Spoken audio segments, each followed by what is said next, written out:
لیکن یہاں ذرا ایک بات نوٹ کر لیجئے کہ سورۃ الضحیٰ کے اگر ہم 3 حصے کر لیں، یہ سارا تاریخی پس منظر جو ہے اور یہ روایات اور یہ حوالے اور یہ شان نزول کی روایات پہلی 3 آیات کے لیے تو بالکل کفایت کرتی ہیں۔ فترت وحی، اس کا حضور پر نہایت شاق گزرنا، وہ شاق والہانہ عشق کی وجہ سے ہے یا وہ شاق گزرنا اس وجہ سے ہے کہ لوگوں نے تانے دینے شروع کر دیے، جو بھی ہو، اس سے یہ سمجھ میں آیا کہ اس کی بنا پر حضور کی یہ کیفیت ہوئی کہ اندیشہ ہوا کہ عشقست و ہزار بدگمانی، شاید میرا رب مجھے چھوڑ گیا، شاید میرا تعلق منقطع ہو گیا، شاید پروردگار ناراض ہو گیا، شاید میری کسی بات سے وہ بیزار ہو گیا، معاذ اللہ ثم معاذ اللہ۔ اس میں آپ کو تسلی دے دی گئی، ما ودعک ربک وما قلی، اور استشہاد کیا گیا رات اور دن سے۔ دیکھیے ہمارا سارا نظام جو چل رہا ہے اس میں تضادات ہیں،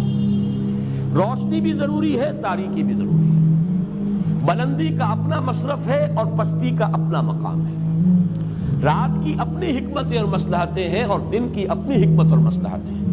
یہ تضادات جو چلا آ رہا ہے سورۃ الشمس سے لے کر کے سورۃ اللیل، تضادات، اور ان تضادات میں خاص طور پر رات اور دن یہ تینوں صورتوں میں آ رہا ہے۔ یہاں پر تو رہی گئی صرف 2 چیزیں، والضحیٰ واللیل اذا سجا، باقی یہ کہ اور تمام چیزیں جو ہیں وہ پیچھے جو آ چکی ہیں۔ تو اس لیے یہ جیسے کہ ہمیں معلوم ہے کہ ہمارا یہ دنیا کا نظام رات اور دن ہی کے حوالے سے یہ حیات کا سلسلہ قائم ہے۔ ہماری ساری غذا ٹریس کریں گے تو عالم نباتات سے ہے، عالم نباتات کا سارا دار و مدار جو ان کا ریسپیریشن کا نظام ہے وہ دن اور رات میں جدا ہو جاتا ہے۔ ایک وقت میں وہ آکسیجن لے رہے ہیں اور کاربن ڈائی آکسائڈ چھوڑ رہے ہیں، ایک وقت میں کاربن ڈائی آکسائڈ استعمال کر رہے ہیں اور فوٹو سینتھسس میں اس کو وہ اپنا گویا کہ یوں سمجھیے کہ را میٹیریل بنا رہے ہیں اور آکسیجن چھوڑ رہے ہیں۔ ریسپیریشن کا نظام جو ہے بالکل برعکس ہو گیا دن اور رات۔ اسی سے سارا عالم نباتات کا نظام، اسی سے ہمارا یہ غذا کا معاملہ، چاہے بکری کا گوشت ہم کھاتے ہیں تو بکری کا گوشت بھی اسی نباتات سے بنا ہے، وہی پتے ہیں اور وہی گھاس ہے کہ جو وہ کھا رہی ہے۔ لہذا پھر اسی طریقے سے انسانی اپنی نفسیات ہے، تکان اسے طاری ہوتی ہے، اس میں ہلاک ہو جاتا ہے۔ آپ کو معلوم ہے کہ مسلسل روشنی کے سامنے بٹھانا یہ تو ٹارچر کا ذریعہ ہے، جیسے کہ انویسٹیگیشن کے اندر بھی، انٹروگیشن میں بھی ٹارچر ہوتا ہے یہ کہ آپ کو مسلسل جگایا جائے اور روشنی جو ہے تیز وہ آپ کی آنکھوں پر ڈالی جائے، یہ تو ٹارچر ہو جائے گا۔ تو جیسے دن ضروری ہے رات بھی ضروری ہے، جیسے حرکت ضروری ہے ایسے ہی سکون بھی ضروری ہے، جیسے بھاگ دوڑ ضروری ہے ویسے ہی استراحت بھی ضروری ہے۔ اسی طرح نبی جیسے وحی کا آنا ضروری ہے ویسے ہی اس کا ایک وقفہ بھی ضروری ہے۔ آپ اس کا تحمل نہیں کر پائیں گے۔ لو انزلنا هذا القرآن على جبل لرأيته خاشعا متصدعا من خشية الله، اس پورے قرآن کو اگر ہم نے کسی پہاڑ پر اتار دیا ہوتا تو آپ دیکھتے کہ پھٹ جاتا اور وہ بیٹھ جاتا، دب جاتا اللہ کی خشیت سے، من خشیت اللہ۔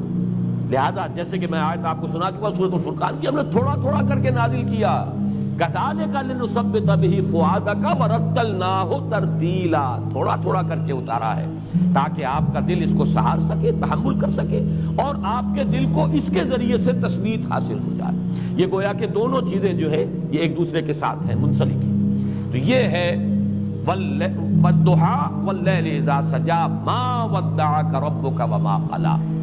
لیکن اب جب ہم آتے ہیں اگلی 5 آیات پر، اس میں ایک اضافی کیفیت سامنے آ رہی ہے۔ یہ جو اب تسلی دی جا رہی ہے، وَلَسَوْفَ يُعْطِيكَ رَبُّكَ فَتَرْضَىٰ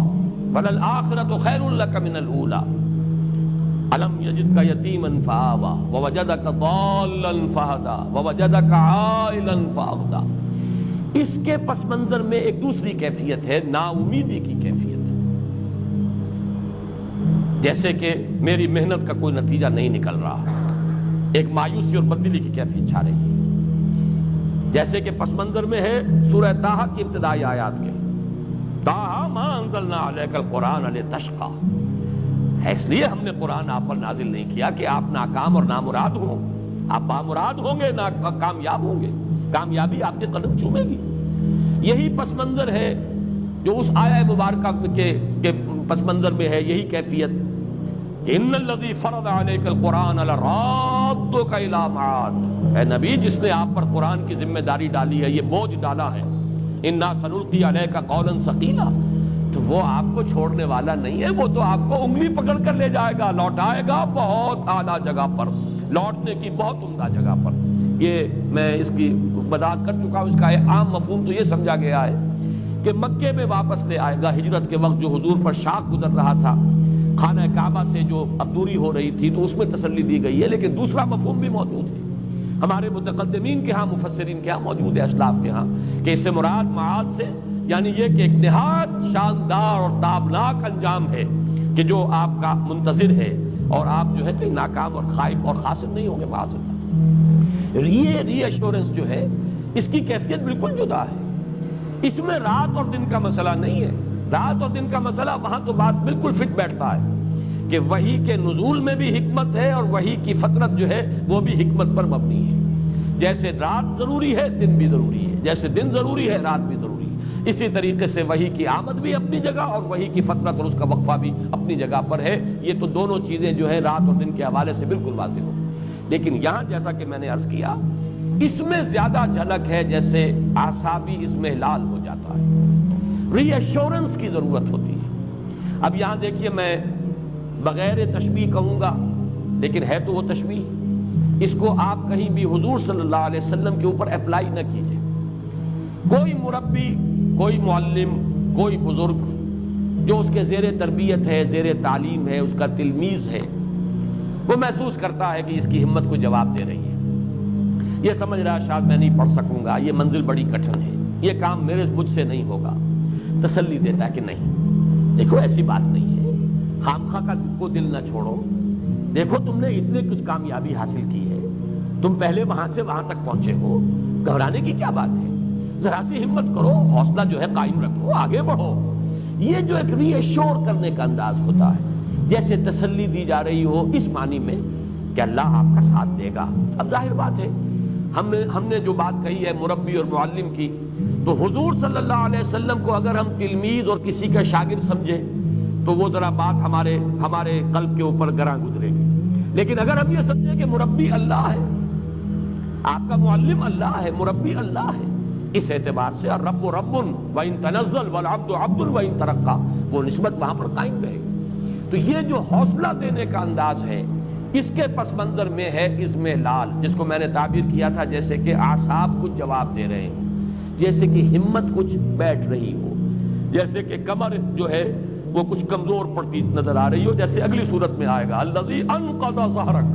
جس نے کہ آپ کی کمر کو دوہرا کر دیا تھا یا کمر توڑ کر رکھ دی تھی۔ یہ میں اس کے وضاحت بعد میں کروں گا، اس کے لغوی معنی کیا ہیں، لیکن یہ جو پس منظر ہے، اس کو اگر آپ پہچان لیں کہ جس میں یہ ری ایشورنس دی جا رہی ہے، اے نبی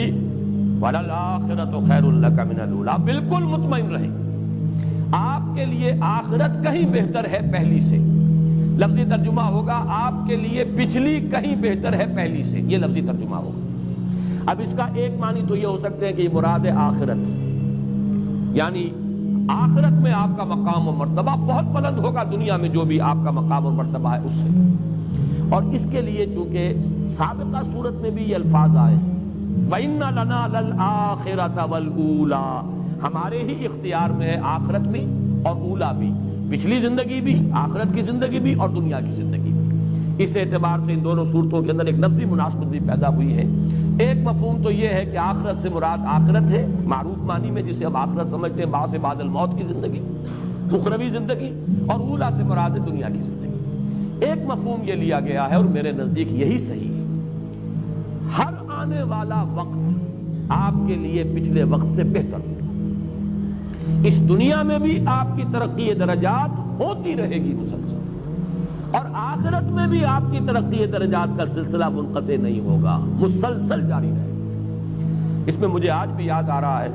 مولانا داؤد غزنوی رحمۃ اللہ علیہ نے ایک مرتبہ تقریر کی تھی ساہیوال میں، منٹگمری کہلاتا تھا اس زمانے میں، تو انہوں نے بہت ہی وضاحت کے ساتھ اس مقام کو بیان کیا تھا، اور بڑی پیاری ایک حدیث سنائی تھی، وہ میرے پاس حوالہ نہیں ہے اس وقت، میں صرف ان کو ہی سند کے طور پر پیش کر رہا ہوں۔ حضور نے فرمایا کہ میدان حشر میں لواء الحمد بیدی، اللہ کی حمد کا جھنڈا میرے ہاتھ میں ہوگا۔ یہ حمد جو ہے، آپ کا نام محمد بھی اسی سے ہے، اور احمد بھی اسی سے ہے، اور حامد بھی اسی سے ہے، اور محمود بھی اسی سے ہے، اور یہ جو ہے یہ اس امت کے لیے بھی یہ لفظ آیا ہے، تو اس اعتبار سے لواء الحمد بیدی، اور خاص جملہ یہ ہے اس روز میں اللہ کی جو حمد بیان کروں گا وہ آج نہیں کر سکتا۔ بڑا پیارا جملہ ہے، اس لیے کہ حمد کوئی انسان بیان کرتا ہے اپنے خود معرفت کے مناسبت سے، جتنی گہری اپریسیشن آپ کو کسی شے کی حاصل ہوئی ہے اتنا ہی تو آپ اس کو بیان کر سکیں گے۔ یہ تو ہو سکتا ہے کہ اپریسیشن آپ کی زیادہ ہو، بیان آپ نہ کر سکیں، اتنی بھی نہ بیان کر سکیں، وہ تو یہ ہے کہ انسان کا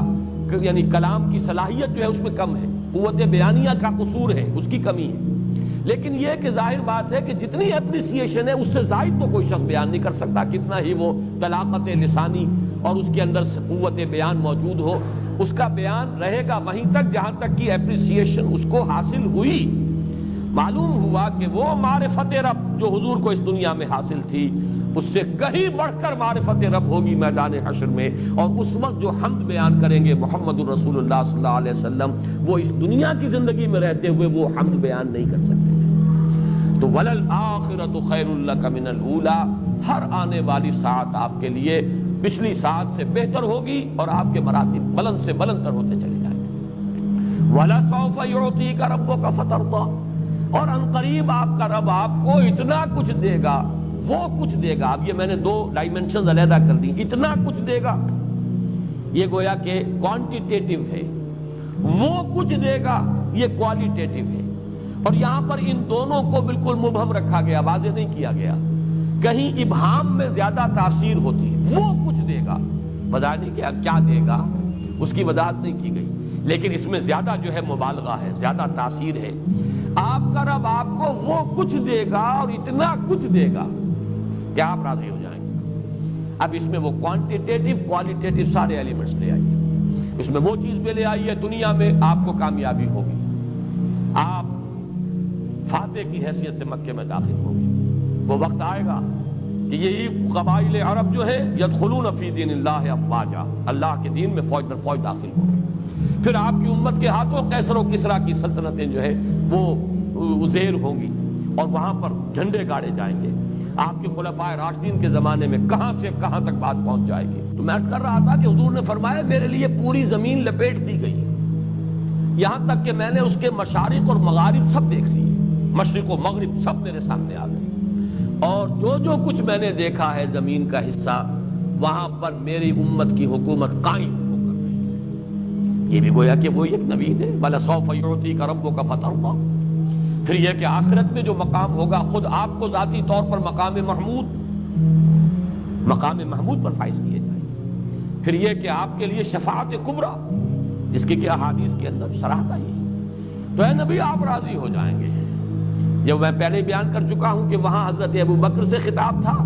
تو وَلَسَوْفَ يَرْضَىٰ، یہاں وَلَسَوْفَ يُعْطِيكَ رَبُّكَ فَتَرْضَىٰ۔ اب اس میں تفاصیل کا جتنا بھی ہے رنگ وہ بھر لیجئے، کیا کچھ اللہ نے دیا اور کیا کچھ جو ہے ابھی آخرت میں محمد الرسول اللہ صلی اللہ علیہ وسلم اور آپ کی امت کے لیے کیا کیا مدارج ہیں اور کیا کیا رتبے ہیں جو اللہ نے رکھے ہیں۔ أَلَمْ يَجِدْكَ يَتِيمًا فَآوَىٰ، یہ جب 3 آیتیں آ رہی ہیں، یہ بھی وہ انداز ہے، دیکھو ہم نے تمہارا ساتھ کبھی چھوڑا ہے پہلے؟ غور کرو اپنی سابقہ زندگی پر،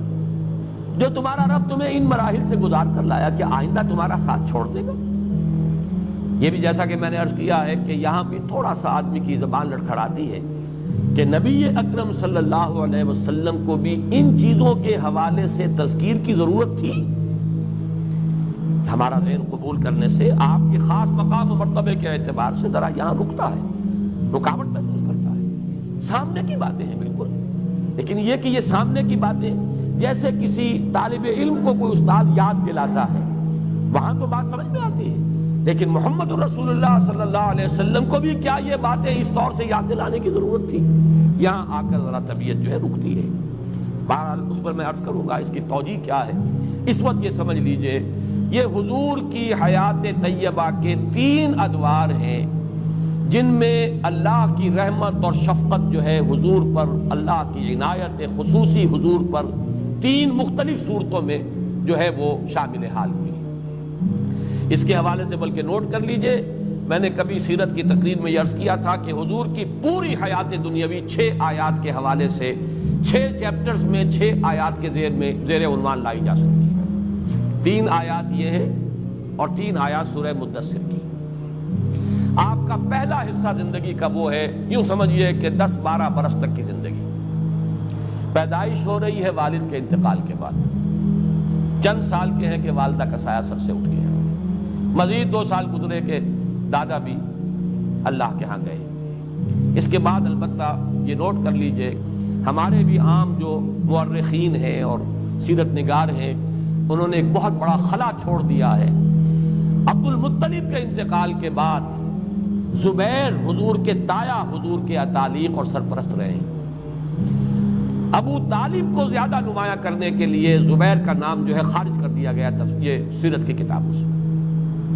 وہ جو جنگ بھی ہوئی تھی، واحد جنگ ہے حضور کی اس دور میں جس میں کہ حضور شریک ہوئے ہیں، اگرچہ آپ نے باقاعدہ کوئی خوریزی میں حصہ نہیں لیا، لیکن یہ کہ وہ تو ایک قبائلی معاشرہ تھا۔ جب جنگ ہے تو ہر قبیلے کے جو بھی جوان ہیں ان کو جا کے شریک ہونا ہے۔ اس وقت علم جو تھا بنو ہاشم کا علم، وہ زبیر کے ہاتھ میں تھا، ابو طالب کے ہاتھ میں نہیں تھا۔ یہ تو زبیر کے انتقال کے بعد ابو طالب کا مرحلہ آیا ہے کہ پھر وہ جو ہاؤس آف ہاشم تھا، بنو ہاشم، ہاشم کا گھرانہ،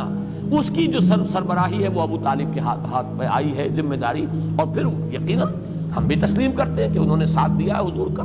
اور تعاون کیا ہے۔ لیکن یہ ہے کہ یہ 4 مرحلے آپ ذہن میں رکھیے، بلکہ ایک اعتبار سے نوٹ کر لیجئے، ابو طالب کو حضور نے سپورٹ کیا ہے معاشی طور پر۔ ابو طالب کا کوئی معاشی احسان محمد کی گردن پر نہیں، اور یہ میں کسی تعصب کی وجہ سے ہرگز نہیں کہہ رہا۔ جب میں ابو طالب کا وہ احسان مانتا ہوں اور ڈنکے کے چوٹ اعلان کرتا ہوں کہ 10 برس تک پروٹیکشن دنیا میں اگر حاصل تھی حضور کو تو وہ ابو طالب کی وجہ سے تھی، ورنہ آخرت میں تو ظاہر بات ہے اصل جو ہے پروٹیکشن وہ تو اللہ کی ہے، لیکن وہ تو ہے انویزیبل ورلڈ، وہ تو ہے غیبی ایک عالم۔ دنیا میں عالم اسباب میں پروٹیکشن جو حضور کو حاصل رہی ہے آغاز وحی کے بعد سے لے کر سن 10 تک، جب تک کہ ابو طالب کا انتقال نہیں ہو گیا، تو آپ کو جو بھی حفاظت حاصل رہی ہے وہ ابو طالب کی، کوئی شک نہیں۔ اور اس کی بنا پر ہم میں سے ہر شخص کی گردن پر اور کندھے پر احسان کا ایک بار گراں ہے ابو طالب کا۔ لیکن یہ کہ ایک درمیان میں نوٹ کر لیجئے، جہاں تک معاشی کفالت کا تعلق ہے، حضور پر یہ احسان ابو طالب کا نہیں ہے، بلکہ ابو طالب پر احسان ہے حضور کا۔ آپ نے محنت کی، مزدوری کی، مشقت کی، آپ کماتے تھے اور ابو طالب کے گھرانے کو سپورٹ کرتے تھے، اس لیے کہ ابو طالب مفلس تھے، قلاش تھے، دنیاوی حیثیت ان کی نہیں تھی، مالدار نہیں تھے، عیالدار تھے، اولاد بہت تھی۔ حضور نے بھیڑیں بکریاں چرائی ہیں اور کمایا ہے، اور حضور نے محنت کی ہے اور پالا ہے اور معاشی اعتبار سے سپورٹ کیا ابو طالب کے گھرانے۔ پھر جب آپ کی شادی ہو گئی حضرت خدیجہ سے تو حضرت علی کو اپنے پاس اسی لیے رکھا ہے تاکہ وہ جو بوجھ ہے ابو طالب کے اوپر وہ کم رہے، جو اپنے بچوں کی جو بھی ہے اس کی کفالت کا تو ایک شخص ان کے پاس، اور غالباً حضرت جعفر جو ہے وہ بھی کسی اور کے پاس تھے۔ تو اس اعتبار سے شاید حضرت عباس کے پاس، اگر میرا جو ہے وہ یادداشت اگر ٹھوکر نہیں کھا رہی، اسی وجہ سے یہ معاملہ تھا کہ عباس بھی جو ہے وہ کافی آسودہ حال تھے۔ ادھر حضور کو اللہ تعالیٰ نے غنا عطا کر دیا حضرت خدیجہ سے شادی کا، نتیجہ یہ نکلا ہے کہ حضرت علی یہاں تھے، جعفر وہاں تھے، اس لیے کہ ابو طالب سپورٹ نہیں کر پاتے تھے۔ بہرحال پہلا مرحلہ جو ہے حضور کی حیات طیبہ کا، سیرت مطہرہ کا، الم یجد کا یتیما فآوا۔ اے محمد ذرا دیکھو تو صحیح، پیچھے مڑ کر نگاہ تو ڈالو، تو دنیا میں آئے تو تمہارے والد کا سر سے سایہ اٹھ چکا تھا، چند برس کے 6 برس کے تھے کہ دادا کی محبت سے بھی محروم ہو گئے، مزید 2 برس کے بعد ماں کی محبت اور شفقت بھی ختم ہوئی۔ پھر ہم نے کس کس طریقے سے آپ کے لیے بندوبست کیا، کہاں کہاں سے فآوا پناہ دی ہے، کہاں کہاں سے پروٹیکشن ملی ہے، کیسی کیسی محبتیں آپ کو ملی ہیں، دادا کی محبت، والدہ کی محبت، پھر زبیر کی محبت۔ زبیر کے علم تلے محمد الرسول اللہ اس جنگ میں شریک تھے، اگرچہ باقاعدہ خوریزی میں آپ نے حصہ نہیں لیا، لیکن تھے، جھنڈا ان کے ہاتھ میں تھا۔ تو پہلا دور تو یہ ہے محمد الرسول اللہ صلی اللہ علیہ وسلم کی حیات دنیاوی کا، جس کے لیے عنوان ہے الم یجد کا یتیما فآوا۔ یہاں تھوڑا سا ان آیات کی ترتیب میں آگے پیچھے ہے، اور غالباً یہ آہنگ کا جو بھی قرآن مجید کے اندر جو ایک آہنگ ہے، صوتی آہنگ، یہ ڈیوائن میوزک جو ہے اس کا تقاضا ہے۔ دوسرا مرحلہ کیا ہے؟ وَوَجَدَكَ عَائِلًا فَأَغْنَىٰ، پایا آپ کو تنگ دست تو غنی کر دیا۔ اب اس کے دونوں پہلو ذہن میں رکھیے، ایک غنائے ظاہری جو حضرت خدیجہ رضی اللہ تعالی عنہا سے آپ کے نکاح کے ذریعے سے آپ کو دنیا میں غنا کی شکل حاصل ہو گئی۔ اب یہ کہ دولت ہے، سرمایہ ہے، وفادار بیوی ہے، جان چھڑکنے والی بیوی ہے، اپنی ساری دولت جو ہے آپ کے قدموں میں لا ڈالی ہے۔ وہ واقعات میں نے آپ کو سنائے ہیں، امام راضی نے کوٹ کیا ہے۔ ایک موقع پر حضور کہیں باہر گئے، ابھی وحی کا آغاز نہیں ہوا تھا وہ دور، اس لیے کہ 15 برس ہیں آپ کی ازدواجی زندگی کے، جبکہ ابھی وحی شروع نہیں ہوئی۔ 25 برس کی عمر میں آپ کا نکاح ہوا حضرت خدیجہ سے، اور 40 برس کی عمر میں وحی کا آغاز ہوا، تو یہ 15 برس ہے۔ یا اس میں سے کوئی تھوڑا سا وقت نکال لیجئے، وہ میں تیسری آیت کے ذیل میں لاؤں گا جو یہاں درمیان میں آئی ہے۔ تو بہرحال 12-13 برس کا یہ مرحلہ بھی ذہن میں رکھیے، یہ آپ نے خوشحالی کا، اطمینان کا، ایک وفادار بیوی ہے نکاح میں، بچے بھی اللہ نے دیے ہیں، اگرچہ بیٹے ہوئے وہ لے لیے، بیٹیاں ہیں، ہرا بھرا گھر ہے، دولت ہے، آسائش ہے، عزت ہے، آپ کی تجارت ہے، آمد و رفت ہے۔ اس کا واقعہ وہ آتا ہے جو امام راضی نے نقل کیا ہے کہ حضور ایک مرتبہ نکل گئے ذرا مکے سے باہر، کوئی وادی میں آپ نے دیکھا کوئی قبیلہ ٹھہرا ہوا تھا، بہت مفلوق الحال لوگ، بدن پر کپڑے نہیں اور فاقوں سے معلوم ہوتا تھا سونکھ کر کاٹا ہوا۔ دیکھ کر آپ آ گئے، کپڑا لے کر لیٹ گئے، ایک کیفیت حزن کی اور ملال کی۔ حضرت خدیجہ نے پوچھا کیا معاملہ ہے؟ آپ کی طبیعت ناساز نہیں، کیا معاملہ ہے؟ فرمایا کہ میں گیا تھا باہر، میں نے دیکھا ایک ایسے لوگ ہیں اور میرے پاس کوئی دولت نہیں ہے کہ میں ان کی مدد کر سکوں۔ تو حضرت خدیجہ نے کہا کہ اچھا آپ جائیے فلاں فلاں لوگوں کو لے آئیے، بلا لائیے ذرا، مکے کے بڑے بڑے لوگ، اور ان میں الفاظ ہیں کہ فیہم الصدیق، حضرت ابو بکر کو بھی بلایا گیا، وہ بھی نمایاں لوگوں میں سے تھے، وہاں کی جو ہائرارکی ہے اس میں بھی ان کا مقام تھا، وہ بھی آئے۔ تو بہت سے لوگ جو آ گئے، جمع کر لیا، اتنی دیر میں اتنا بڑا ڈھیر اشرفیوں کا حضرت خدیجہ نے لگایا کہ جب حضور آ کر بیٹھے تو اس کے پیچھے چھپ گئے، اور پھر کھڑے ہو کر کہا حضرت خدیجہ نے آپ سب لوگ گواہ رہے ہیں میں نے یہ ساری دولت محمد کو دی، وہ جہاں چاہے خرچ کریں۔ یہ ہے ان کی شان۔ تو یہ ظاہری غنا ہے، ابھی اس کو بھی آپ سمجھیے کہ یہ ظاہری غنا ہے۔ اصل غنا تو غنا النفس ہے، الغنا غنا النفس، وہ تو آپ کا قلب جو ہے وہ تو غنی ہمیشہ تھا اور ہمیشہ رہا، لیکن یہ کہ یہاں در حقیقت مراد جو ہے وہ غنا جو ہے وہ باطنی غنا نہیں۔ وَوَجَدَكَ عَائِلًا فَأَغْنَىٰ، پایا آپ کو تنگ دست تو آپ کو غنی کر دیا۔ یہ وہ زندگی کا دوسرا دور ہے۔ تیسرا دور وہ ہے، یہ ہے در حقیقت ایک اعتبار سے بڑا سخت دور جو حضور پر گزرا ہے، اس کو آپ کہہ سکتے ہیں فلسفیانہ غور و فکر کا دور۔ دیکھیے اس کو ایک انداز سے ذرا حضور کے مقام و مرتبے کے اور آپ کے ذکر سے تو یہ چیز پھر غیر متناسب اور نامناسب نظر آتی ہے، لیکن بات کو سمجھیے۔ جب تک کہ ایک تنگ دستی تھی تو پوری محنت جو ہے جسمانی مشقت لگ رہی ہے، اب جب فراغت بھی ہو گئی، ہر طرح کی سہولتیں بھی حاصل ہو گئیں، گھریلو ازدواجی زندگی کی مسرتیں بھی حاصل ہیں، تو غالباً اب وہ وقت آیا ہے کہ فلسفیانہ غور و فکر، یہ کائنات ہے کیا، یہ زندگی ہے کیا، یہ ہم کہاں سے آئے ہیں، کہاں جا رہے ہیں، یہ گاڑی چلے جا رہی ہے، رو میں ہے رخش عمر، کہاں دیکھیے تمہیں، نہ ہاتھ باغ پہ ہے نہ پا ہے رکاب میں، کدھر جا رہے ہیں پتہ نہیں، کہاں ہم جا رہے ہیں، کہاں سے ہدایت ملے۔ پھر یہ جو پستی ہے اخلاقی، اب ظاہر بات ہے جو خود اخلاق کی اس بلندی پر فائز ہو، اسے جو اپنے معاشرے میں پستی نظر آ رہی تھی، یہ لوگ کس درجے دنات اور کس درجے کمینگی کا مظاہرہ کر رہے ہیں، کیسی درندگی کا مظاہرہ ہو رہا ہے، غلاموں پر جو ظلم و ستم ہو رہا ہے، لوگوں کے اندر جو ہے اخلاق کا شمع نہیں رہا، یتیموں کو دھکے دیے جا رہے ہیں، بھوکوں کو کھانا کھلانے والا کوئی نہیں ہے، یہ سب کچھ جو ہو رہا ہے فحاشی ہے۔ اور عشقیہ داستانیں جو ہیں کھڑے ہو کر بڑے شوق سے لمبے لمبے قصیدوں کے اندر بیان کی جا رہے ہیں، فحاشی ہو رہی ہے، یہ ننگے مادر ذات پر رہنا طواف کیا جا رہا ہے کعبے کا، کیا ہو رہا ہے، اس کا کیا علاج ہے،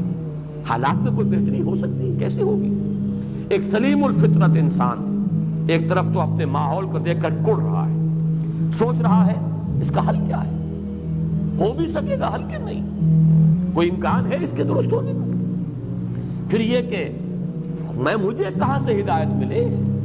یقین والی دولت کہاں سے ملے؟ یہ ساری چیزیں وہ ہیں جو فلسفیانہ غور و فکر کا ایک بڑا شدید مرحلہ محمد الرسول اللہ پر گزرا ہے۔ بلکہ یہ ابھی لفظ رسول اللہ میں نے ایڈ کر دیا، اس وقت تک تو ابھی آپ کی نبوت ظاہر نہیں ہوئی، رسالت پر فائز نہیں ہوئے۔ یہ ایک حکیمانہ غور و فکر کا مرحلہ ہے۔ اسی کے بارے میں احادیث میں آتا ہے کہ فلما بلغ 40 سنة حبب إليه الخلاء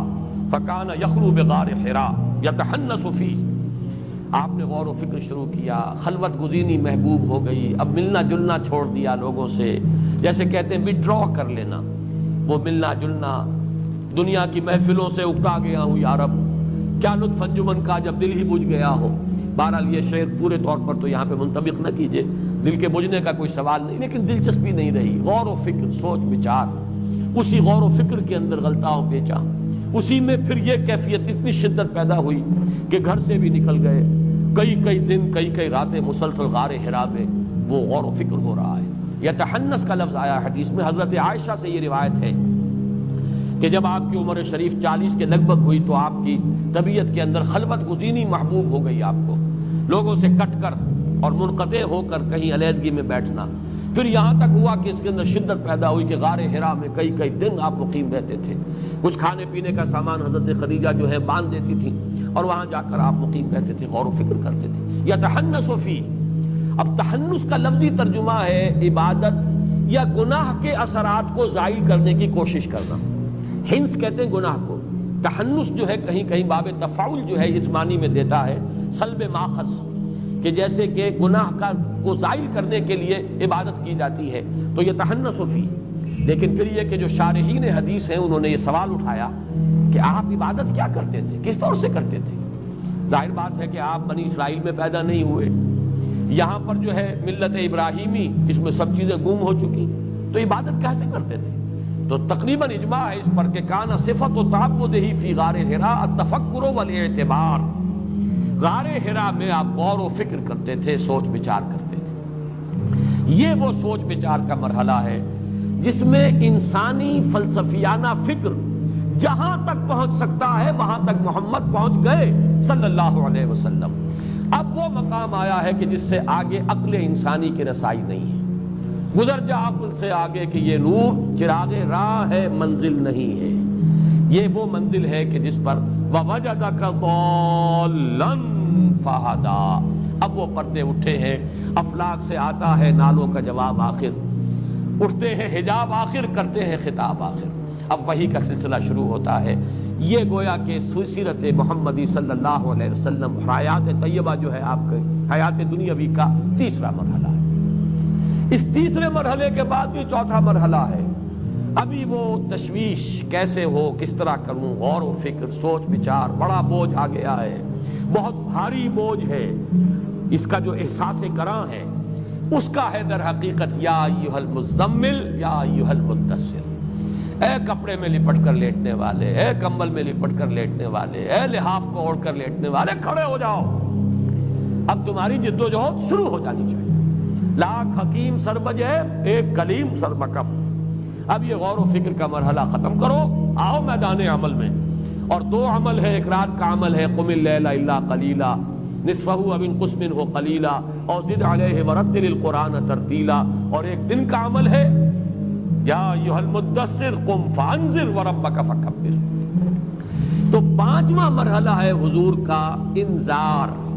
پورا مکی دور جو ہے آپ یہاں سمجھیے، دعوت، انذار، خبردار کرنا، جگانا، ہوش میں لانا، یہ 13 برس جو ہے یہ در حقیقت مرحلہ ہے انذار کا، اور آخری 11 برس یہ مرحلہ ہے تکبیر رب۔ اب اللہ کے جھنڈے کو بلند کرنے کے لیے سیف بدست آپ محمد الرسول اللہ صلی اللہ علیہ وسلم جہاد و قتال کے میدان میں 6 آیات کے حوالے سے حیات دنیاوی محمد الرسول اللہ صلی اللہ علیہ وسلم کی علم یجد کا یتیما فآوا، پہلے 10 11 12 برس، ووجدک عائلا فاغنا، یہ وہ درمیانی حصہ،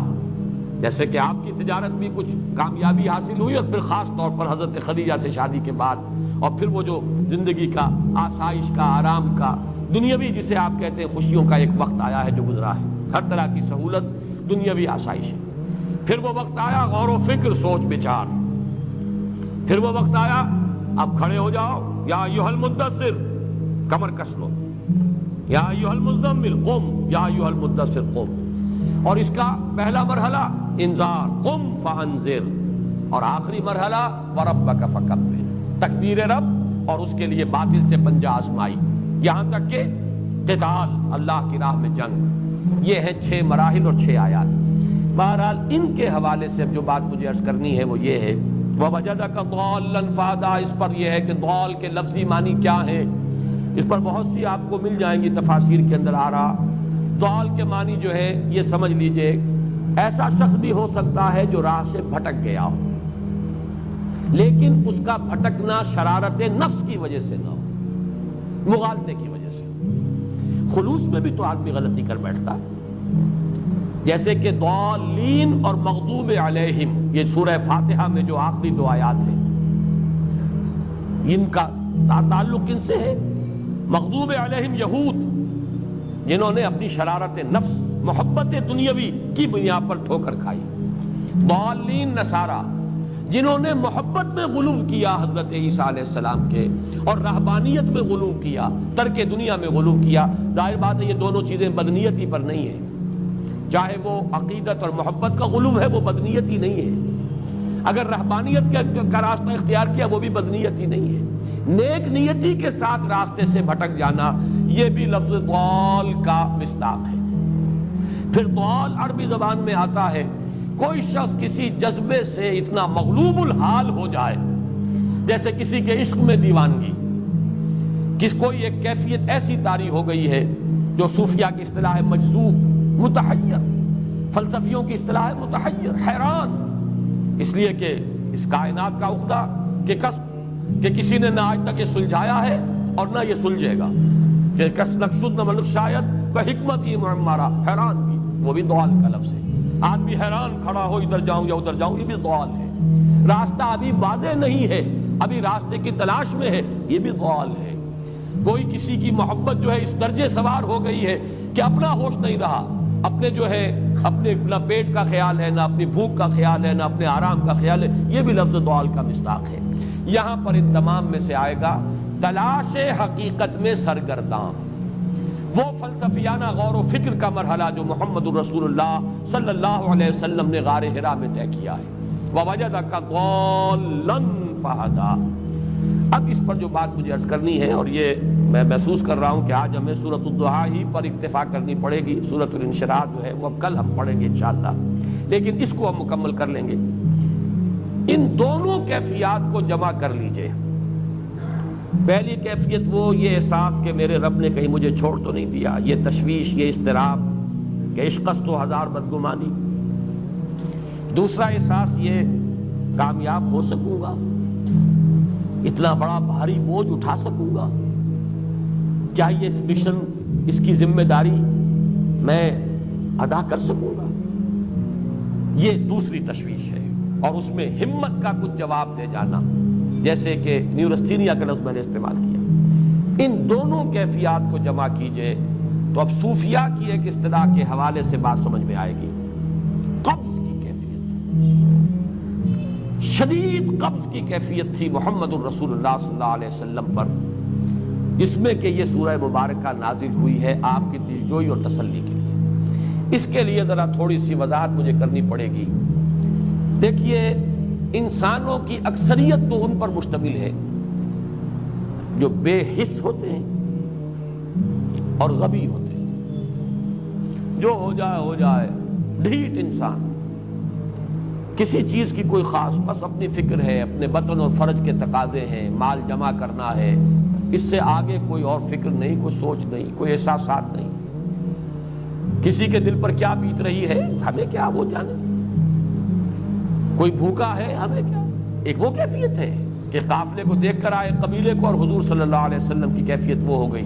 جس میں کہ حضرت خدیجہ رضی اللہ تعالی عنہا نے وہ قدم اٹھایا. ایک یہ کہ ہوا کرے، ہم کسی کے ذمہ دار تو نہیں، لا ابالی، جیسے آ چکا ہے پچھلی صورت میں، من بخل واستغنی استغنا۔ ان لوگوں کو چھوڑ دیجئے تو ایک اقلیت انسانوں کی ایسی ہوتی ہے جن کے لیے میں دو لفظ اب استعمال کر رہا ہوں، ذہین اور حساس۔ ذہین اور حساس لوگوں میں قبض اور بسط کی کیفیت، یہ مختلف سائیکلز ہیں جو آتی رہتی ہیں۔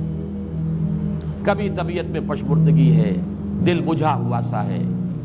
کچھ نا امیدی سی ہے، خود اپنے اوپر اعتماد کی کمی محسوس ہو رہی ہے، مجھ میں صلاحیت نہیں ہے، میں کچھ نہیں کر سکتا، اب تک جو کچھ کیا اس کا کچھ حاصل نہیں ہے، مایوسی، نا امیدی، پشمردگی، طبیعت میں انقباض، ایک بددلی کی سی کیفیت، یہ قبض ہے۔ کبھی اچانک ہم محسوس کرتے ہیں جیسے بادل آئے تھے اور چلے گئے، جیسے مسئلہ صاف ہو گیا۔ یہ ساری چیزیں انٹرنسک ہیں، ضروری نہیں کہ خارج کے اندر کوئی حالات بدلے ہوں، حالات وہی ہوں گے لیکن انسان کی داخلی کیفیت بدل جاتی ہے۔ اب ایک جذبہ بھی ہے، امنگ بھی ہے، امید بھی ہے، روشن پہلو نظر آ رہے ہیں۔ قبض کی کیفیت میں تاریک پہلو نظر آتے ہیں، مایوسی کے پہلو نظر آتے ہیں، پیسیمزم کی کیفیت، اور یہ جو بسط کی کیفیت ہے اس میں روشن پہلو۔ دیکھو یہ بھی تو ہے نا، آخر یہ بھی تو ہوا ہے، اور بھی ہو سکتا ہے، آخر اب تک میں نے یہ کام بھی تو کر لیا، آگے بھی مشکل آسان ہو سکتی ہے۔ یہ دو کیفیات ہیں قبض اور بسط کی، جن کو کہ صوفیاء کرام نے یہ اصطلاحات، یہ عنوان دیے، قبض اور بسط۔ جتنی انسان کے اندر حساسیت کی کیفیت زیادہ ہوگی، ذہانت زیادہ ہوگی، اتنا ہی یہ جو ویوز ہیں اس کی ایمپلیٹیوڈ زیادہ ہوتی ہے۔ کم ذہین انسان ہے، کم حساس ہے، آئیں گے تو صحیح ہے، لیکن یہ کہ وہ ویو جو ہے اس کا ایمپلیٹیوڈ جو ہے اس کے اندر اوپر اور نیچے کی کیفیت زیادہ نہیں ہوگی، لیکن جتنا یہ معاملہ بڑھتا ہے یہ جو ویو ہے اس کے ایمپلیٹیوڈ بڑھتا چلا جاتا ہے۔ لیکن نارمل انسان کا معاملہ یہ ہے کہ یہ حدود کے اندر رہے، اسی کی ایک کیفیت جو ہے ایب نارمل جب ہو جاتا ہے، یہی ہے جو جدید ہماری جو سائیکولوجیکل میڈیسن ہے اس میں اسے مینیکس ڈپریسو سائیکوسس کہا جاتا ہے۔ مایوسی ہوئی تو اتنی ہوئی کہ جیسے کمر ٹوٹ کر رہ گئی، اور اسی ڈپریشن میں ہوتی ہیں خودکشیاں، خودکشی کر جاتا ہے ڈپریشن۔ کچھ روشن پہلو نظر ہی نہیں آ رہا، کوئی امید کا پہلو نظر ہی نہیں آ رہا، کوئی صورت نظر نہیں آتی، کوئی امید بر نہیں آتی، کس طرف جاؤں، کدھر دیکھوں، کسے آواز دوں، اے ہجوم نامرادی دل بہت گھبرائے ہیں۔ اور جب آدمی محسوس کرتا I can't face these realities، یہ commits suicide۔ یہ اور جب کیفیت ہوتی ہے انشراح کی تو آدمی خوب بھاگ رہا ہے، دوڑ رہا ہے، امنگ ہے، محنت ہے، دوڑ رہا ہے، امیدیں ہیں، اب ہر چیز کا روشن پہلو نظر آ رہا ہے۔ عجیب ہے یہ، اصل میں مجھے کچھ تجربہ بھی ہوا ہے، ہمارے خاندان میں بھی یہ مرض موجود رہا۔ میرے والد مرحوم کافی طویل عرصے اس مینیک ڈپریسو سائیکوسس کے مریض رہے۔ کچھ ہوتا ہے یہ معاملہ، ویسے بھی شاید ہمارا خاندان جو ہے اس کیٹیگری میں آتا ہے جس میں ذہانت نسبتاً کچھ زیادہ ہے، حساسیت بھی نسبتاً کچھ زیادہ ہے۔ یہ دوسری بات ہے کہ کوئی شخص جو ہے یہ فلسفے کے طور پر اختیار کر لے کہ اپنے آپ کو ڈھیٹ بنا لینا ہے، یہ فلسفہ بھی بن سکتا ہے، لیکن یہ ہے کہ اگر آدمی چھوڑ دے اپنی طبیعت کو تو یہ دونوں کیفیات آتی ہیں۔ انہی کیفیات میں اگر یہ جو اپورڈ اینڈ ڈاؤنورڈ موومنٹ ہے یہ ایک حد سے نکل جائے تو یہ بیماری ہے مینیک سائیکوسس، مینیک ڈپریسو سائیکوسس۔ اس میں جب آدمی ہوتا ہے وہ اپر کیفیت میں تو اس کے اندر بڑی عظیمت ہے، روشنی ہے، امید ہے، لوگوں سے گفتگو کر رہا ہے، ہنس بول رہا ہے، خوب جو ہے محفل کے اندر، اب وہ محفل میں اسے دلچسپی محسوس ہو رہی ہے اور اسے ہر چیز کا روشن پہلو نظر آ رہا ہے، خود اپنے وجود کا بھی روشن پہلو، دوسروں کے وجود کا بھی، دوسروں کی بات میں سے بھی وہ اچھا پہلو تلاش کریں گے، وہ برا پہلو تلاش نہیں کریں گے۔ جب دوسری کیفیت ہے ڈپریشن کی، ہر ایک کی بات میں کوئی برائی نظر آئے گی، کوئی اس کی نیت کا فطور ہے، کوئی فساد ہے، کوئی یہ جو ہے بدنیتی کے ساتھ یہ بات کر رہا ہے، کوئی خیر کہیں ہے ہی نہیں، برائی ہی برائی ہے، مایوسی ہی مایوسی ہے، بدلی ہی بدلی ہے۔ یہ ہے در حقیقت وہ کیفیت، اس کو غالب نے بہترین انداز میں تعبیر کیا ہے ذہین اور حساس انسانوں میں ان کی جو ترقی ہے وہ انہی مراحل سے ہو کر گزرتی ہے، اور ہر ڈپریشن کے بعد، ڈپریشن میں اس لفظ سینس میں استعمال نہیں کر رہا، یعنی بیماری کی حد تک پہنچنے والی ڈپریشن نہیں، صرف قبض کی حد تک پہنچنے والا معاملہ۔ ہر قبض کے بعد جب بست آتا ہے تو آگے ترقی ہوتی ہے، جس کو آپ کہتے ہیں بائی لیپس اینڈ باؤنڈس، آدمی جو ہے چھلانگ لگاتا ہے، گویا کہ ایک درجہ جو پہلے تھا اس سے آگے درجہ انسان کا جو ہے اس سے بلند تر پوزیشن پر انسان پہنچتا ہے۔ ہر قبض کے بعد جو نیا بست آتا ہے وہ ایک نئی کیفیت، نئی شان، نئی بلندی، نئی رفعت لے کر آتا ہے۔ اس کو غالب نے تعبیر کیا ہے بہت خوبصورت انداز میں، رکتی ہے میری طبع تو ہوتی ہے رواں اور، یعنی شاعر بھی کبھی ایسا وقت آتا ہے شعر جو ہے وہ اس پر نازل ہی نہیں ہو رہا، شعر نہیں کہہ پا رہا، طبیعت میں رکاوٹ سی ہے، بندش سی ہو گئی ہے، کوئی کلام موضوع ہو ہی نہیں رہا۔ لیکن پھر جب یہ کیفیت جو ہے بدلتی ہے، اور جب پھر بست کی کیفیت آتی ہے، رکتی ہے میری طبع تو ہوتی ہے رواں اور، پھر اس کے اندر ایک جولانی نئی ایک کیفیت جو ہے انشراح کی، وہ ایک بالکل نئی کیفیت، نئی شان کے ساتھ۔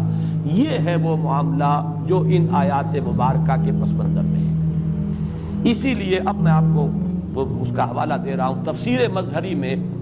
قاضی ثناء اللہ پانی پتی رحمۃ اللہ علیہ نے بہت عمدہ بات فرمائی ہے کہ حالت قبض اگر کسی شخص پر طاری ہو تو اس حال میں اکسیر کا درجہ رکھتی ہے یہ سورہ مبارکہ، اس لیے کہ یہ نازل ہوئی ہے محمد الرسول اللہ صلی اللہ علیہ وسلم پر اسی حالت قبض میں۔ وَالضُّحَىٰ وَاللَّيْلِ إِذَا سَجَىٰ مَا وَدَّعَكَ رَبُّكَ وَمَا قَلَىٰ وَلَلْآخِرَةُ خَيْرٌ لَكَ مِنَ الْأُولَىٰ وَلَسَوْفَ يُعْطِيكَ رَبُّكَ فَتَرْضَىٰ أَلَمْ يَجِدْكَ يَتِيمًا فَآوَىٰ وَوَجَدَكَ ضَالًّا فَهَدَىٰ وَوَجَدَكَ عَائِلًا فَأَغْنَىٰ۔ یہ تمام آیات اب معلوم ہوگا کہ جیسے موتی پروئے ہوئے، ایک لفظ قبض، اب اس میں جو بھی واقعاتی اور جو میں نے آپ کو روایاتی جو بھی پس منظر بیان کیا وہ بھی فٹ بیٹھ رہا ہے، وہ خودکشی کا معاملہ بھی آ گیا، اس میں فٹ بیٹھ رہا ہے کہ بخاری شریف میں روایت موجود ہے کہ حضور فرماتے ہیں کہ میری طبیعت پر اس درجے اضطراب تھا، اتنی کیفیت جو ہے میری تشویش کی تھی کہ میرے دل میں بار بار خیال آتا تھا کہ پہاڑ پر چڑھ کر اپنے آپ کو نیچے گرا دوں۔ یہ سارے معاملات اب آپ کو محسوس ہوگا جیسے تمام کڑیاں جو ہے وہ جڑ گئی ہیں، جیسے رات کو اب آپ اٹھ نہیں پا رہے، اس میں لال ہے، اعصابی جو ہے اعصاب اس درجے متاثر ہو چکے ہیں۔ صرف یہ ایک احساسات کی کیفیت نہیں ہے، آپ کی قوت فعلی جو ہے، قوت عملی، وہ بھی اس درجے متاثر ہو چکی ہے کہ کئی راتیں گزر گئی اور آپ رات کو نہیں اٹھ سکے، جس پر کہ ام جمیل کو یہ کہنے کا موقع مل گیا کہ معلوم ہوتا محمد تمہارا شیطان تمہیں چھوڑ گیا۔ اب یہ جملہ اپنی جگہ پر اس کی کاٹ ہے یقیناً، اس سے یضیق صدرک بما یقولون، لیکن وہ کیفیت جس کی وجہ سے یہ جملہ آیا ہے اس پر نگاہ دوڑائیے، اس پر نگاہ کو مرکوز کریں گے تو معلوم ہوگا ایک لفظ قبض،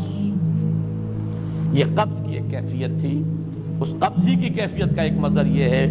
چونکہ یہ بھی تو در حقیقت قلب مبارک جو ہے محمد الرسول اللہ صلی اللہ علیہ وسلم کا، اسی پر تو وحی کا نزول ہوتا تھا،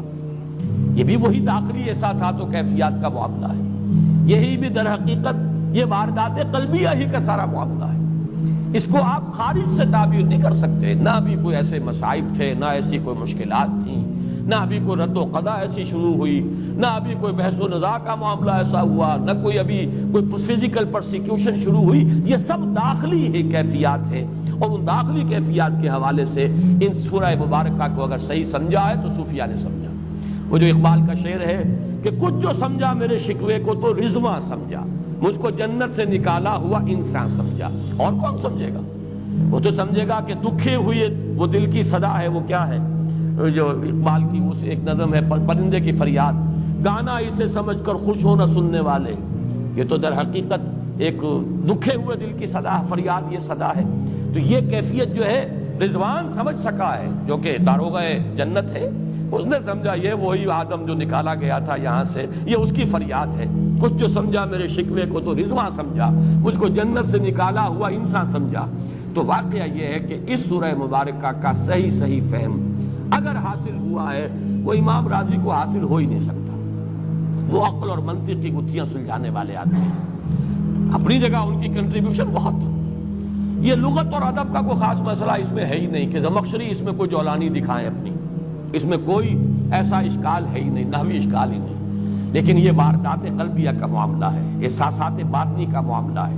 یہ نفسیات انسانی کا معاملہ ہے، اور اس کو وہی سمجھ سکتے ہیں کہ جو ماہرین علم نفس ہیں، اور وہ ہیں صوفیاء کرام ہمارے ہاں، جن کا وہ ذوق ہے، باطنی کیفیات و احساسات جن کا موضوع ہے کہ یہ در حقیقت حالت قبض کی کیفیت ہے۔ اور اسی کے حوالے سے آج جو میں آخری بات عرض کر رہا ہوں وہ یہ ہے کہ میں نے آج، آپ نے نوٹ کیا ہوگا، شروع میں معمول کے خلاف ایک اضافی دعا بھی مانگی تھی۔ واقعہ یہ ہے کہ آج سے پہلے میں اس دعا کی اصل عظمت کو اتنا نہیں سمجھ پایا تھا جتنا آج سمجھا ہوں۔ یہ جو عظیم دعا ہے جس میں اتنی لجاجت، اتنی ہیوملٹی حضور نے اختیار کی ہے جس سے آگا کے سوال نہیں ہے۔ اللہم انی عبدک وابن عبدک وابن امتک، اے اللہ میں خود تیرا بندہ ہوں، میرا باپ بھی تیرا ادنا غلام، میری ماں تیری ادنا کنیز،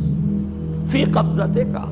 میرا پورا وجود تیرے قبضہ قدرت میں ہے، تیرے ہی اختیار میں ہے، فی قبضتک ماضٍ فی حکمک،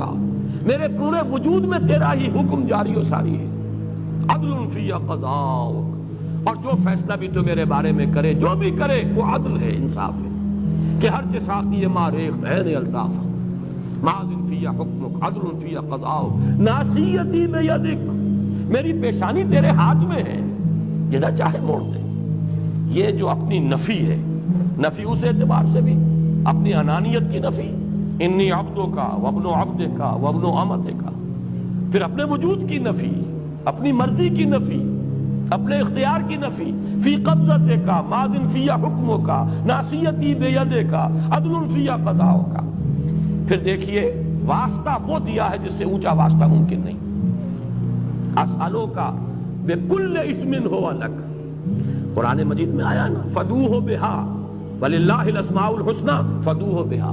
اچھے نام اللہ کے ہیں، اس کو پکارا کرو ان ناموں کے حوالے سے۔ اب نام کہاں سے جمع کریں سارے؟ ایک میں، اسألوک بکل اسم ہو لک، جو بھی تیرے نام ہیں، سمیت بہ نفسک، جن سے تو نے خود اپنے آپ کو موسوم کیا، او علمتہ احدا من خلقک، یا تو نے اپنی مخلوق میں سے کسی کو وہ نام سکھایا، او انزلتہ فی کتابک، یا وہ نام تو نے اپنی کسی کتاب میں نازل کیا، اب استاثرت بہ فی مکنون الغیب عندک، یا اس کو تو نے خود اپنے خزانہ غیب میں محفوظ رکھا ہوا ہے۔ تیرے وہ نام بھی ہیں جو تو نے کسی کو ابھی سکھائے ہی نہیں، تو نے اپنی کتاب میں کسی میں نازل ہی نہیں کیے، وہ تو تیرے خاص خزانے کے اندر وہ ابھی در مکنون ہے، وہ ابھی تیرے پاس موجود ہے۔ یہ اس سے بڑا اب واسطہ کیا ہوگا؟ مانگا کیا ہے؟ ذرا غور کیجئے، ان تجعل القرآن ربیع قلبی ونور صدری وجلاء حزنی وذہاب ہمی وغمی۔ استدعا میں یہ کر رہا ہوں، پروردگار اس قرآن کو میرے دل کی بہار بنا دے، میرے دل کا نور بنا دے، نور صدری، ان تجعل القرآن ربیع قلبی، میرے دل کی بہار، ونور صدری، میرے سینے کا نور، وجلاء حزنی، یہ حزن جو جس سے کہ محمد دو چار ہے صلی اللہ علیہ وسلم، یہ وہ کیفیت جو ہے قبض کی، اس کو دور کرنے کا ذریعہ بنا دے اس قرآن کو، جلاء حزنی وذہاب ہمی وغمی، اور میرے ہموم، میرے تفکرات، میرے غموں کو دور کرنے کا ذریعہ بنا دے۔ یہ عظیم دعا آج سورۃ الضحیٰ پر غور و فکر کرتے ہوئے، ویسے تو میں تقریباً 30 برس سے اس دعا کا مبلغ ہوں، اس لیے کہ جب میں نے یہاں کام شروع کیا تھا لاہور میں، جو تقریریں کی تھی مسلمانوں پر قرآن مجید کے حقوق کے نام سے جو شائع شدہ ہیں، اس پمفلٹ کے آخر میں میں نے یہ دعا درج کی ہے۔ یہ اصل میں کچھ مختلف احادیث میں ٹکڑے آئے ہیں، کہیں کوئی ایک ٹکڑا کم ہے، کہیں دوسرا کم ہے، میں نے بڑی تحقیق کر کے تمام روایتوں کو جمع کر کے پھر اس کو مرتب کیا ہے، اور وہ بڑی خوبصورت میں نے اس کی سیٹنگ کی ہے، اور وہ اس کتابچے کے آخر میں ہے۔ اللہم انی عبدک وابن عبدک وابن امتک فی قبضتک ناصیتی بیدک ماضٍ فی حکمک عدل فی قضاؤک، اسألک بکل اسم هو لک سمیت بہ نفسک او علمتہ احدا من خلقک او انزلتہ فی کتابک او استاثرت بہ فی مکنون الغیب عندک ان تجعل القرآن ربیع قلبی ونور صدری وجلاء حزنی وذہاب ہمی وغمی۔ یہ وہ کیفیت ہے، اور وہ قرآن جو اس کیفیت میں سب سے زیادہ پر تاثیر ہے وہ یہ قرآن ہے، ان دو صورتوں پر مشتمل قرآن، سورۃ الضحیٰ، سورۃ الانشراح، والضحیٰ واللیل اذا سجا ما ودعک ربک وما قلی وللآخرۃ خیر لک من الاولی ولسوف یعطیک ربک فترضی الم یجدک یتیما فآوی ووجدک ضالا فہدی ووجدک عائلا فاغنی۔ اب آخری حصہ رہ گیا، اس میں کوئی خاص وضاحت کی ضرورت نہیں۔ 3 آیت آخری جو ہے، فَأَمَّا الْيَتِيمَ فَلَا تَقْهَرْ وَأَمَّا السَّائِلَ فَلَا تَنْهَرْ وَأَمَّا بِنِعْمَةِ رَبِّكَ فَحَدِّثْ۔ ان میں سے جہاں تک تو پہلی 2 آیتیں ہیں، ان میں تو یوں سمجھیے کہ عام فطرت انسانی کے نزدیک جو چیزیں خیر ہیں، یہاں پر حضور کو بھی وہی حکم دیا جا رہا ہے یا تاکید کی جا رہی ہے، بلکہ ایک اعتبار سے یہ عدم مناسبت رکھتے ہوا نظر آتا ہے بظاہر۔ حضور خلق عظیم پر تو پہلے سے فائق تھے، قرآن مجید کی گواہی ہے۔ دوسری وحی نازل ہوئی ہے، انک لعلی خلق عظیم، آپ کی طبیعت میں وہ رحمت، شفقت، مودت، لوگوں کے اوپر جو ہے لوگوں کے درد کو اپنے سینے میں محسوس کرنا، یہ تو پہلے سے موجود تھا، تو کہنے کی ضرورت کیا ہے؟ یہ اس کی ایک مثال میرے سامنے ہے، سورہ مدثر کی آیات 4، 5 اور 6۔ پہلے 3 آیات کا حوالہ تو میں دے چکا، یا ایھا المدثر قم فانذر وربک فکبر وثیابک فطہر والرجز فاہجر ولا تمنن تستکثر۔ یہ 3 آیتیں جو ہیں یہ بڑی وہاں محسوس ہوتا ہے بظاہر کہ جس بلندی پر بات ہو رہی تھی یہ باتیں کچھ اس کے ساتھ کچھ اس متناسب نہیں ہیں۔ معلوم ہوتا ہے کہ یہ چیزیں حضور کے طہارت ذاتی، کپڑوں کا پاک رکھنا، جسم کا پاک رکھنا، احسان کرنا، تو یہ نہ چاہنا کہ کوئی اس کا بدلہ ملے، یہ ساری چیزیں جو ہیں یہ تو یوں سمجھیے کہ وہ بنیادی اخلاقیات ہیں جن کو حضور کو بتانے کی ضرورت نہیں جس مقام پر کہ محمد رسول اللہ فائز تھے۔ تو ہم یہی کہیں گے کہ یہ اصل میں اس لیے لایا گیا کہ حضور سے خطاب کرتے ہوئے امت کے لیے یہاں رہنمائی ہے، ہم میں سے ہر شخص کو ضرورت ہے اس کی، جو بھی آپ کے نقش قدم پر چل کر یہ کام کرنا چاہے، دعوت الی الخیر اور انذار اور تکبیر رب کی جد و جہد میں اپنے آپ کو مبتلا کرنا چاہیں، وہ پہلے یہ کام کر لیں،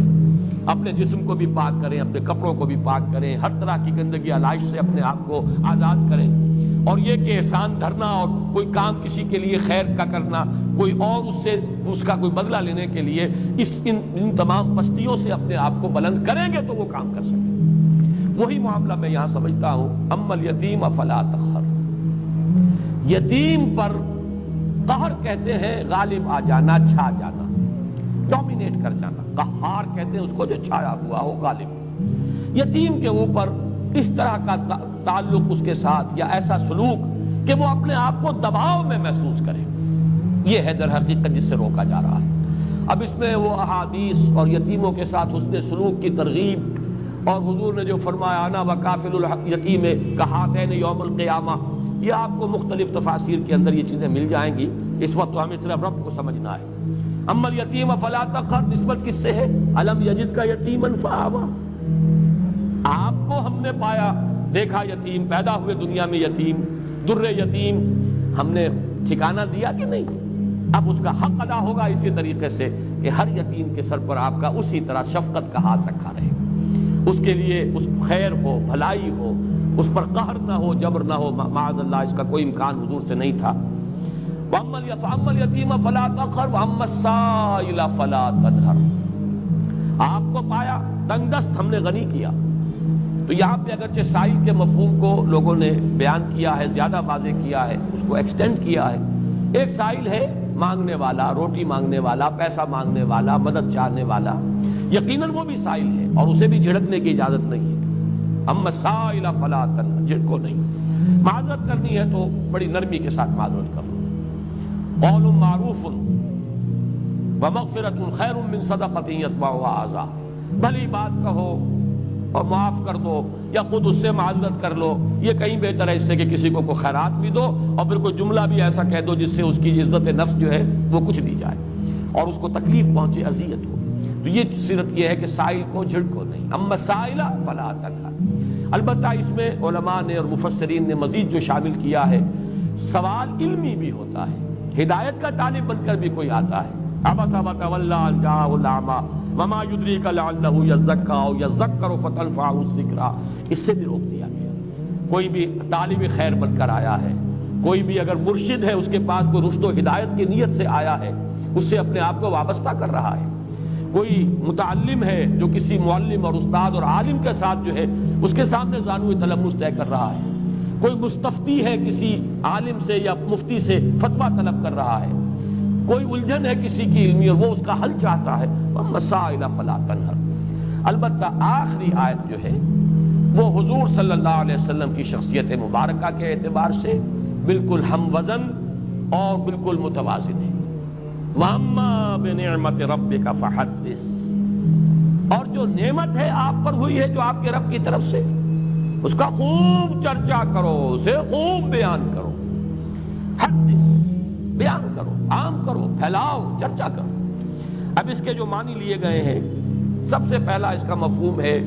نعمت کا اعتراف اور اظہار۔ اللہ کی کوئی نعمت آپ پر ہوئی ہے، آپ اس کا اعتراف بھی کیجئے اور اظہار و اعلان بھی کیجئے، لوگوں کے سامنے بھی بیان کیجئے۔ یہ بھی شکر کی سب سے پہلی منزل ہے، بہت بنیادی منزل ہے۔ اس کی بالکل برعکس کیفیت یہ ہے کہ کسی شخص کو اللہ نے آسودگی دی ہے لیکن پھٹے کپڑے پہنے پھر رہا ہے، نعمت کو ظاہر نہیں کر رہا۔ اگر کسی کی تنگی ہے، اس کے کپڑے پھٹے ہوئے ہوں یا اس کے اوپر اگر لگے ہوئے ہوں پیوند، کوئی حرج نہیں، لیکن یہ کہ ہو کشادگی اور آسودگی اور پھر انسان یہ حلیہ بنائے، یہ گویا کہ یہ اس نعمت کا انکار ہے، اس کو چھپا رہے ہیں آپ۔ تو اعتراف و اظہار نعمت اور اس پر اللہ کا شکر ادا کرنا۔ دوسرا مرحلہ ہے نعمت کی حق کی ادائیگی، جس کام کے لیے وہ دی گئی ہے نعمت اس کو اس کے لیے استعمال کیا جائے، جس کو کہ امام راغب اصفہانی نے یہ شکر بالجوارح سے تعبیر کیا ہے، اس کا حق ادا کرو اس نعمت کا۔ لیکن سب سے اہم حصہ جو ہے جو حضور پر نعمت خصوصی ہوئی ہے صلی اللہ علیہ وسلم، وہ نعمت ہدایت۔ سب سے بڑی نعمت ہے ہی نعمت ہدایت، بلکہ میں آگے بڑھ کر جملہ کہہ رہا ہوں، نعمت ایک ہی ہے اور وہ ہدایت ہے، اور کوئی نعمت نہیں ہے۔ ہر نعمت دوسری جو ہے وہ تابع ہے۔ اگر نعمت ہدایت ہے تو صحت بھی نعمت، اولاد بھی نعمت، مال بھی نعمت، فرصت بھی نعمت۔ اغتنموا خمسا قبل خمس، 5 چیزوں کو 5 چیزوں سے پہلے غنیمت سمجھو، اپنی زندگی کو موت سے پہلے غنیمت سمجھو، یہ بھی نعمت ہے۔ فرصت کو مصروفیت سے پہلے غنیمت سمجھو،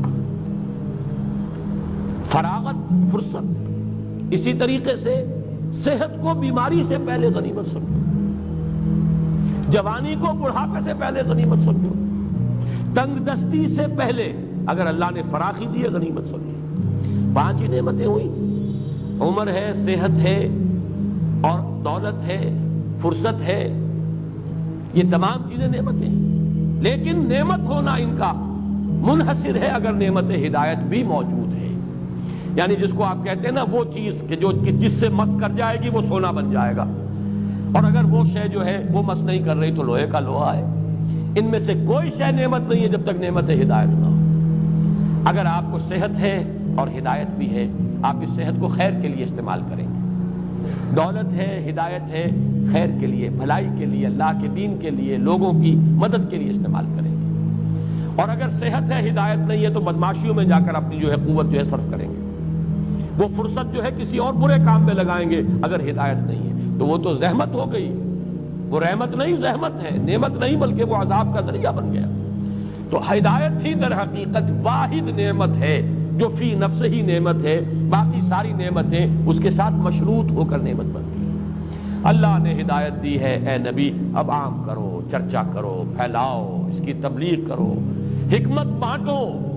الحکمت ضالۃ المؤمن هو احق بها حیث وجدها، عام کرو اس علم کو، پھیلاؤ۔ یعلمہم الکتاب والحکمہ، قرآن کی اس دعوت کو عام کرو۔ یہی آپ کا جو ہے سب سے بڑا اللہ کا احسان جو آپ پر ہوا، سب سے بڑھ کر یہ، اور یہی ہے در حقیقت اس کا حق کہ آپ اسے عام کریں اور بیان کریں۔ اس میں بعض صوفیاء نے ایک بات کہی ہے، اور وہ یہ ہے کہ بعض ہمارے اکابر جو ہیں خاص طور پر تصوف کے میدان کے، ان سے کچھ منقول ہیں ایسی باتیں کہ عام آدمی سمجھتا ہے کہ وہ بڑا تکبر اور عجب کا اظہار انہوں نے کیا۔ مثلا یہ کہ شیخ احمد سرہندی رحمۃ اللہ علیہ اپنے بعض ایسے مقامات کا تذکرہ کرتے ہیں کہ عام آدمی سمجھتا ہے کہ انہیں بیان نہیں کرنا چاہیے تھا، اللہ نے اگر یہ رتبہ دیا بھی تھا تو اس کو بیان کرنے کی ضرورت نہیں تھی، نہ کرتے تو اچھا تھا۔ اس میں تعلی اور تکبر اور کچھ عجب کی بو آتی ہے کچھ لوگوں کو۔ اسی طرح سے کچھ اسی قسم کے دعوے جو ہے شاہ ولی اللہ دہلوی کے بھی ہیں رحمۃ اللہ علیہ، بعض حضرات کو ان سے بھی انقباض ہوتا ہے، لیکن یہ کہ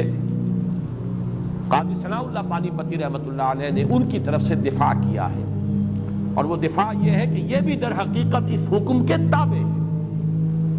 اللہ نے اگر وہ مقام دیا تھا، اس کا اظہار و اعتراف ان کے ذمہ تھا، اگر وہ اسے بیان نہ کرتے، اور ظاہر بات ہے کہ وہ اپنے تزکیہ نفس کے اس مقام تک پہنچ چکے ہوتے ہیں یہ حضرات کہ اب ان کے لیے عجب اور تعلی والی بات نہیں ہوتی، ان تمام رذائل نفس سے تو وہ اپنے نفس کو پاک کر چکے ہوتے ہیں۔ قد افلح من زکاہا، اب ظاہر بات ہے کہ اگر احمد سرہندی اس مقام پر نہیں ہے تو اور کون ہوگا، اور شاہ ولی اللہ اس مقام پر اگر نہیں ہے تو اور کون ہوگا۔ اسی اعتبار سے حضور کہتا ہے انا سید ولد آدم ولا فخر، میں تمام آدم کی اولاد کا سردار ہوں لیکن اس میں کوئی فخر نہیں ہے۔ بہت سی باتیں آپ نے بیان کی ہیں، مجھے اللہ نے یہ مقام عطا فرمایا ولا فخر، مجھے اللہ نے یہ رتبہ دیا ولا فخر، میں یہ فخر کی وجہ سے نہیں کہہ رہا بلکہ اظہار نعمت کر رہا ہوں، اللہ نے مجھے یہ مقام عطا کیا ہے تو اسے بیان کر رہا ہوں۔ تو جس طرح حضور نے اپنی وہ کیفیات یا اپنے ان مقامات بلند کو ظاہر فرمایا ہے، تو گویا کہ اسی وَأَمَّا بِنِعْمَةِ رَبِّكَ فَحَدِّثْ کی تعمیل میں ہمارے ان بزرگوں نے بھی اپنے کچھ مقامات جو ان کا تذکرہ کر دیا ہے، اس پر کوئی انقباض محسوس نہیں کرنا چاہیے۔ بارک اللہ لی ولکم فی القرآن العظیم ونفعنی وإیاکم بالآیات والذکر۔